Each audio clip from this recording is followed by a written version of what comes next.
Doctor, क्या embryo transfer के बाद मैं पालथी मारकर बैठ सकती हूँ? क्या मैं ट्रैवल कर सकती हूँ? क्या मैं सीधी करवट या उल्टी करवट सो सकती हूँ?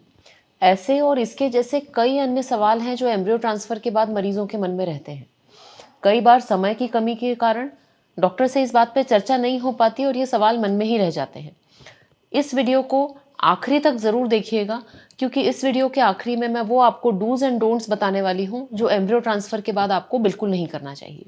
नमस्ते, मैं हूँ डॉक्टर प्रिया भावे चित्तावर और आज हम जानेंगे एम्ब्रियो ट्रांसफ़र के बाद के डूज़ एंड डोंट्स के बारे में। एम्ब्रियो ट्रांसफ़र का जो प्रोसेस है ये आईवीएफ का आखिरी प्रोसेस है।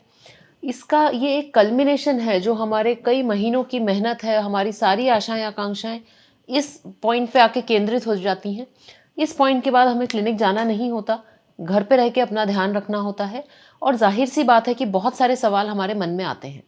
कॉमनली जो सवाल मुझसे मरीज़ पूछते हैं वो है एक नॉर्मल एक्टिविटीज़ और लाइफस्टाइल के बारे में। तो एम्ब्रियो ट्रांसफ़र के बाद ये समझना बहुत ज़रूरी है कि एम्ब्रियो को यूट्रस की जो एंडोमेट्रियम है वहाँ पर ट्रांसफ़र किया जाता है। हम ये सोचते हैं कि यूट्रस इस तरह से है और एम्ब्रियो उसके अंदर डाला जा रहा है। यदि हम खड़े होंगे, बैठेंगे तो ये एम्ब्रियो ऊपर नीचे हो जाएगा। हकीकत ये है कि एंडोमेट्रियल कैविटी जो है ये एक्चुअली एक कैविटी नहीं होती।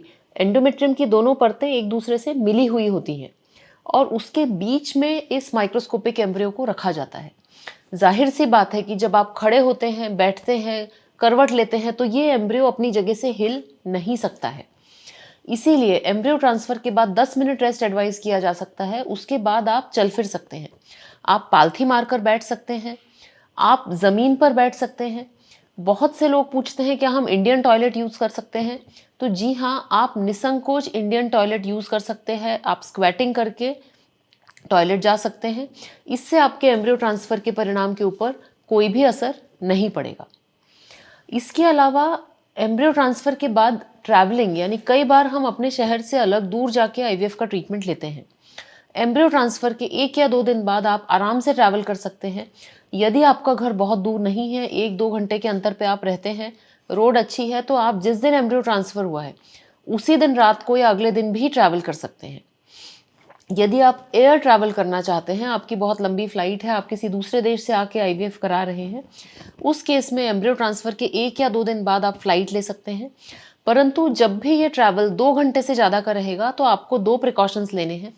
पहला प्रिकॉशन ये है कि यूरिन को बहुत ज़्यादा होल्ड करके नहीं रखना है, क्योंकि इससे यूरिनरी ट्रैक्ट इन्फेक्शन का चांस होता है और हम नहीं चाहते कि एम्ब्रियो ट्रांसफ़र के बाद किसी भी तरह का आपको इन्फेक्शन हो। तो जब भी आप ट्रैवल करें, हर 2 या 3 घंटे में वॉइड ज़रूर करें, यूरिन ज़रूर पास करें। दूसरा बहुत इम्पॉर्टेंट है कि जब हम लगातार बैठे रहते हैं ट्रैवल करने के लिए, चाहे वो कार से हो, चाहे वो फ्लाइट से हो, चाहे वो ट्रेन से हो, तो हमारे पैरों में खून जम जाता है और क्लॉट्स बनने की आशंका रहती है। स्पेशली जो लॉन्ग हॉल फ्लाइट्स रहती हैं, जो 10-10, 12-12 घंटे की फ्लाइट्स होती हैं, उसमें ये चांसेस ज़्यादा होते हैं। इसे अवॉइड करने के लिए एक तो हाइड्रेशन अच्छा रखें, यानी पानी नियमित पीते रहें। दूसरा, कुछ-कुछ समय के बाद में ब्रेक लें और चले फिरें। यदि आप 1-2 घंटा लगातार कार में बैठे हैं, तो आप उठ के और थोड़ी देर तक चले फिरें।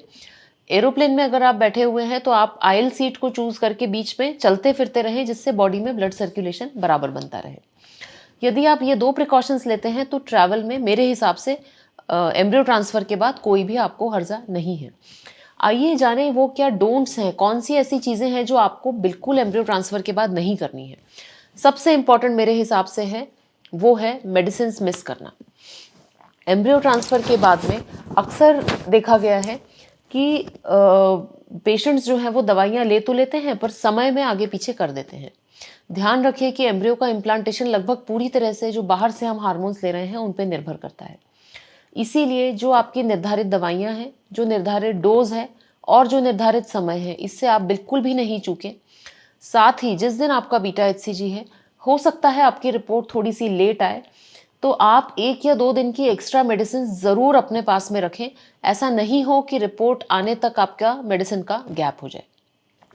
दूसरा इम्पॉर्टेंट है पेल्विक रेस्ट, यानी कि इंटरकोर्स यदि आप एम्ब्रियो ट्रांसफ़र के बाद अवॉइड करेंगे तो वो ज़्यादा अच्छा रहेगा, क्योंकि अभी जो पिछले कुछ सालों में स्टडीज़ आई हैं वो ये बता रही हैं कि इंटरकोर्स करने के कारण जो कॉन्ट्रैक्शंस होते हैं यूट्रस में, वो एम्ब्रियो इम्प्लांटेशन में हमें बाधा उत्पन्न कर सकते हैं।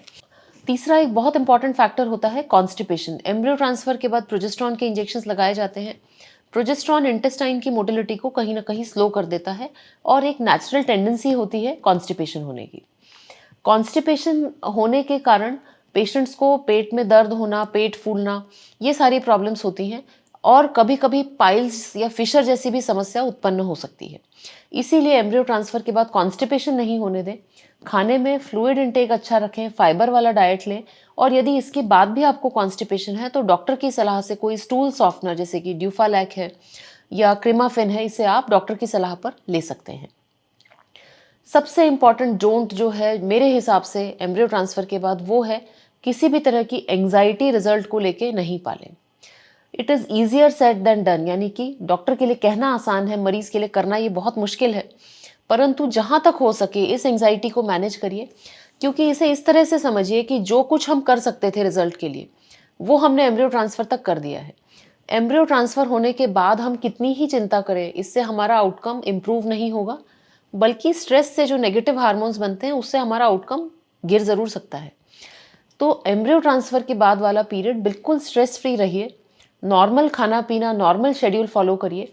एक्स्ट्रा एग्जर्शन, एक्स्ट्रा कामकाज, दवाइयाँ मिस करना, इंटरकोर्स रखना, इन चीज़ों को आप अवॉइड करिए।